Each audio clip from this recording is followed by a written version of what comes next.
paalala din sa mga OFW, lalo na kung ikaw ay baguhan sa isang bansa. Huwag mong gagawing dahilan na boring ka para makipag-chat kung kan-kanino. Minsan, ang pakikipag-chat ay nakakasira ng isang relasyon. Kung ikaw ay may asawa or boyfriend, iwasan mong makipag-chat kasi minsan yan ang dahilan kung bakit nasisira ang isang relasyon.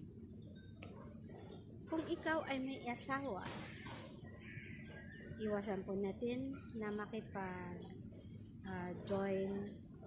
or makipagbarkada din sa mga taong mahilig sa gimmick. Kasi isa rin yan sa nagiging dahilan para masira ang isang relasyon.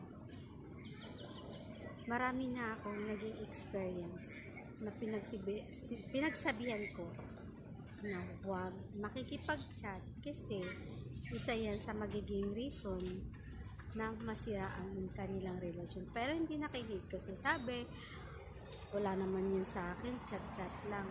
Pero ang ending, ayun, nasira ang relasyon at nagkahiwalay dahil doon sa isang chat lang. Kaya iwasan po natin makipag-chat kung tayo ay nasa isang relasyon. Kung ayaw niyong masisira ang buhay niyo kapag nakipag-chat kayo.